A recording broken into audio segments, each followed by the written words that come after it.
और 10 साल की मेहनत का नतीजा आने वाला है, इसी बजट में आने वाला है। ये हमें सुनने में आया है जी बिजनेस और कई वर्तमान पत्रों में आया है आपकी पेंशन 5,000 रुपये करेंगे। आज सज्जन जी मैं बताना चाहता हूँ, वृद्ध लोगों का विश्व का सबसे बड़ा संगठन आपका संगठन है। तो मैं दावा नहीं कर रहा हूँ, किसी और ने मुझे बताया तब मैं आपको बता। आज हमारे संघर्ष में हमने 10 साल तक मेहनत की है और 10 साल की मेहनत का नतीजा आने वाला है, इसी बजट में आने वाला है। बराबर है? बोलना सीखो। मैं जानता हूं सब बूढ़े शेर है, ना मुंह में दांत है ना हाथ में नाखून है, लेकिन आवाज है ना? आवाज है क्या?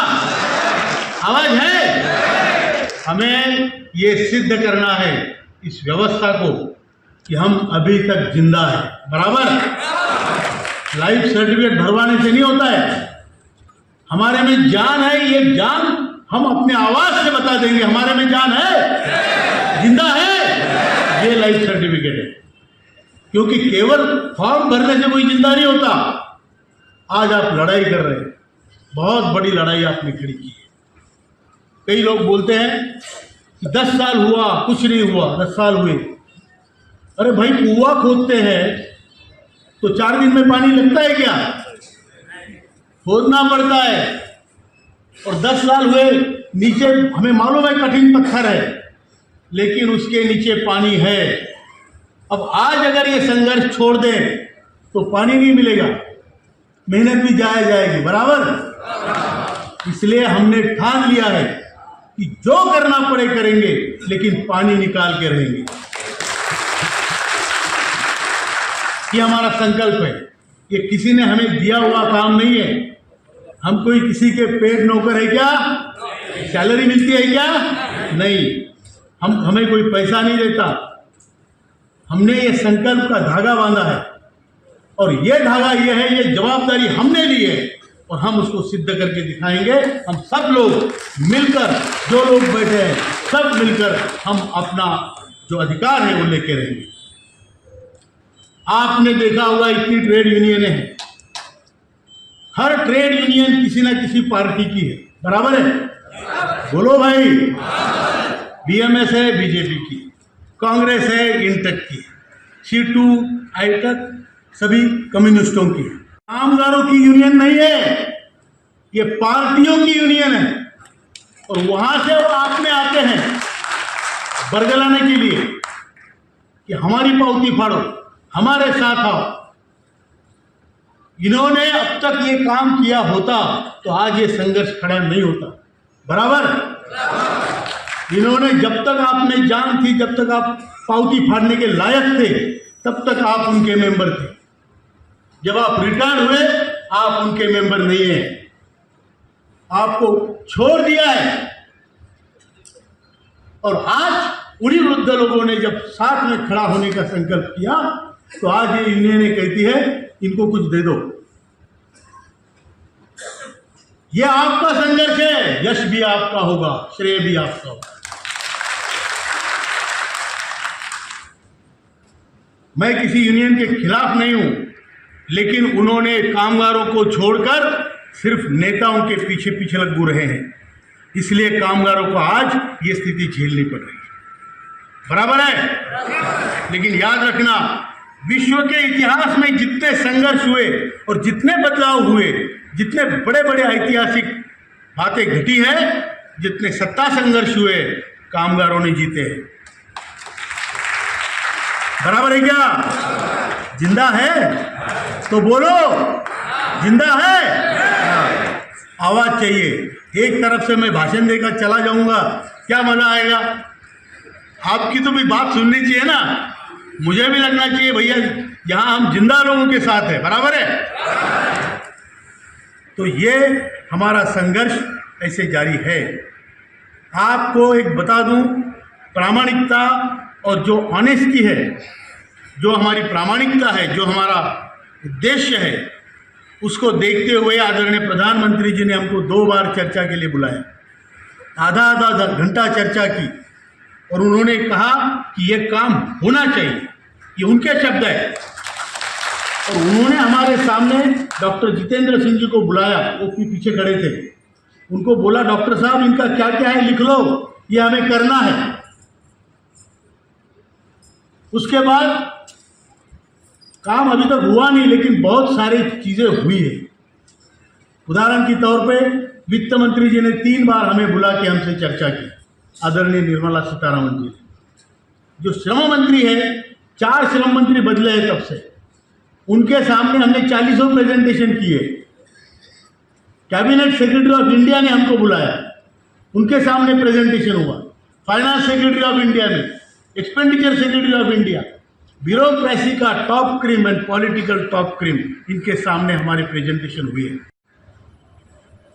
Standing committee on labour, parliamentary standing committee on labour ने हमको बुलाया, उनके सामने हमारी पेशी हुई पार्लियामेंट में। हमने बताया कि अगर आप श्रमयोगी मानधन योजना में 100% योगदान सरकार करती है, यूपीएस यूनिफाइड पेंशन स्कीम में 18.5% करती है, और हमारे स्कीम में केवल 1.16, वो भी एडमिनिस्ट्रेटिव एक्सपेंडिचर के। हमने निर्मला जी से कहा, मैडम हम भारत माता के सौतेले पुत्र है क्या? है क्या? जब उनको ये दे रहे हो तो हमें इतनी कंजूसी क्यों? हम क्या मांग रहे हैं? चांद सूरज मांग रहे हैं? हम 7,500 महंगाई भत्ता, 2 बूढ़ों को जीने लायक पेंशन मांग रहे हैं। और ये लड़ाई केवल पेंशन की नहीं है, ये लड़ाई हमारे आत्मसम्मान की, हमारे स्वाभिमान की, हमारे वजूद की। जिसको खोने के लिए कुछ नहीं होता वो कुछ भी कर सकता है। बराबर बराबर है। जी ली अपनी जिंदगी हमने। आप मुझे बताओ, आप आड़ा जीना चाहते हो या खड़ा जीना चाहते हो? खड़ा जीना चाहते हैं। आड़ा जी के क्या फायदा है? कोई नर्स भी नहीं रखेगा हमारे लिए, पैसे मिलते ही नहीं।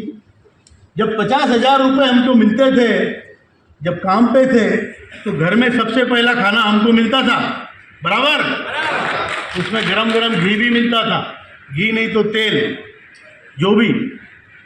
आज हमारा नंबर लगता नहीं है, आखिरी में बुलाते हैं मंदिर से, घर चलो, कहाँ मरे थे अब तक, समय पे आते नहीं हो क्या? और हमें लास्ट में बुला के खाना मिलता है 2 गालियों के साथ। इतनी हिम्मत नहीं हमने कि बहू को बोले, बहू ऐसा तरीका नहीं होता बेटा, हिम्मत नहीं हमने। जब 1,000 रुपये में क्या हिम्मत जुटा पाएंगे हम? बराबर। इसलिए हमें एकत्रित होना है और हमें अपना हक पाना है। हमारा हक जो हमारे घर में छीना गया, समाज में, राष्ट्र में, देश में, वो सब हक हमें वापस करना। तो हमें जीतना है और हम जीतने जा रहे हैं। ये हमें सुनने में आया है, बिजनेस और कई वर्तमान पत्रों में आया है, आपकी पेंशन 5,000 रुपये करेंगे। हमने मंत्री जी को बोला है लास्ट मीटिंग में, सर अनेक राज्यों में 3,000 4,000 रुपये वृद्धापकाल पेंशन मिल रही है। बराबर।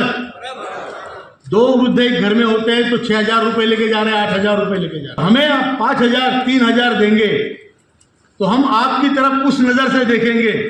हो गया तेरा। अगर आपसे दान मांगता है, 10 पैसे चाराने देते हो, तो जो नज़र से वो आपको देखता है, उस नज़र से हम गवर्नमेंट को देखेंगे। उनकी जिम्मेदारी है गवर्नमेंट की, वो हमें देना चाहिए और हम लेकर। हम फुकट नहीं मांग रहे, हमारा पैसा भरा है, जिंदगी भर भरा है, और जिन्होंने कुछ नहीं दिया उनको फुकट बांट रहे हो। आप इलेक्शन जीतने के लिए कुछ भी करना चाहते हो और इस देश को भिखारियों का देश बनाना चाहते हो, ये हमें मंजूर नहीं है। बराबर। हमें इस देश को स्वाभिमानी लोगों का देश बनाना है। हम भीख लेके, कटोरा लेके आपके पास नहीं आ रहे हैं। हम आपके पास उस तेजस्वी सन्यासी जैसे आ रहे हैं जिसने पुण्य कमाया है और बोलता है कि भाई भिक्षा दे। भीख नहीं मांग रहा है, भिक्षा मांग रहा है। और अगर वो भिक्षा हमें सही से नहीं मिली तो श्राप तुम्हें मिलेगा, ये पक्का है, जरूर। बराबर है। मेरे शब्दों का गलत अर्थ मत निकालना। हम किसी पक्ष पार्टी से नहीं है, हम किसी सरकार के विरुद्ध नहीं बोल रहे, किसी व्यक्ति के विरुद्ध नहीं बोल रहे, लेकिन हम अपने हक की बात कर रहे हैं जो हमारा है। और इस व्यवस्था में हमारी दुर्व्यवस्था हमें मंजूर नहीं है। बराबर है। इसलिए हमें एकत्रित होना है और हमारा हक लेना है। हमारे जिंदगी के 5-10 साल बचे, वो हम स्वाभिमान से गुजारना चाहते हैं। हम किसी के भरोसे रहमत पर भीख पर जिंदा नहीं रहना चाहता, चाहे वो घर में बेटे की भीख हो, चाहे समाज में किसी की हो। क्या व्यवस्था है? अगर मुझे आज एक दाखिला पटवारी से चाहिए तो मैं पटवारी के पास दाखिला नहीं ले सकता, मुझे किसी भाऊ के पास जाना पड़ता है, पॉलिटिशियन के पास, फिर वो बोलता है इसको दाखिला दे दो। मतलब मेरी स्थिति भिखारी जैसे आपके दरबार में आके नाक मुझे रगड़ना है, फिर ये व्यवस्था है किस लिए? बराबर है क्या? हम चाहते हैं व्यवस्था मेरे देश की ठीक हो और इसके लिए हम कार्यरत रहेंगे। आज भी है, कल भी रहेंगे। मैं ज्यादा बात नहीं करूंगा, बहुत लोग बाकी है। 2 नारे देंगे हम सब का है क्या? हम एक जाति से, एक धर्म से है क्या? हमारा क्वालिफिकेशन यहाँ बैठने का एक ही है, हम भारतीय है और हम ईपीएस पेंशन धारक हैं, इसलिए हम सब आवाज आना चाहिए। आपको पेंशन मिलेगी, साथ में मेडिकल सुविधा भी मिलने वाली। हाथ ऊपर किया, टूट गया तो दिखा देंगे डॉक्टर को। बराबर है? बराबर है भाई? हाथ उठाने में शर्माना नहीं, चिल्लाने में शर्माना नहीं। शर्मा के जिंदगी काटोगे, अच्छी बात नहीं है। हाथ उठाइए। ज्येष्ठ भारत, श्रेष्ठ भारत। हमारा भारत देश दुनिया में ज्येष्ठ और श्रेष्ठ, और इस ज्येष्ठ और श्रेष्ठ देश के हम ज्येष्ठ और श्रेष्ठ नागरिक हैं। इसलिए हमारा नारा है ज्येष्ठ भारत, ज्येष्ठ भारत। आवाज जिंदा है भाई?